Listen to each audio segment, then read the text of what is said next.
Natalia Begu coace săptămânal pâine cu maia de mai bine de 3 ani. 2 pâini sunt mai mult decât suficiente pentru 4 persoane, spune gospodina. Întrucât la noi în țară găsești cu greu maia matură, femeia o crește de sine stătător. Este un amestec de făină cu apă, care zilnic, la aceeași oră, trebuie să schimbi.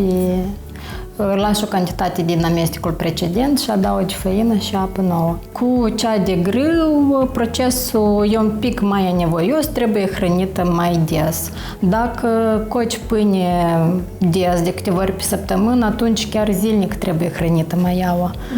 E ca un bebeluș de care trebuie să ai grijă. Dacă nu o hrănești, bacteriile mor, respectiv nu crește pâine. Să coci pâine cu maia este o adevărată provocare pentru gospodine.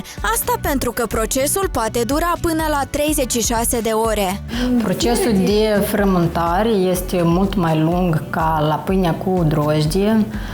De exemplu, după ce ai frământat pâinea, o lași 3-4 ore, depinde de temperatura camerei, ca ea să crească. După aceasta îi dai forma dorită. Cel mai bun rezultat ai dacă este, după ce ai dat forma, o pui la frigider peste noapte și a doua zi o coci.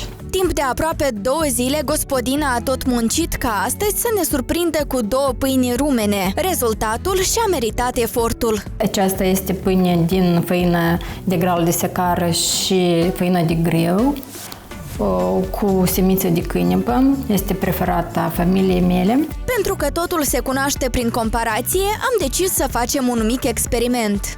Țin în mâini 2 pâini, una obișnuită din comerț, iar alta coaptă de protagonista noastră pe bază de maia.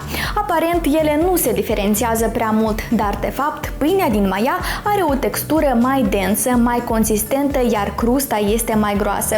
De asemenea, să știți că aceasta este mai hrănitoare, mai ușor de digerat și are un termen de valabilitate mult mai mare decât aceasta din comerț.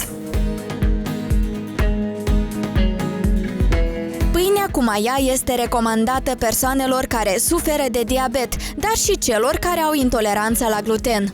Desigur, starea sănătății se îmbunătățește considerabil, mai ales din motiv că se îmbunătățește și flora intestinală.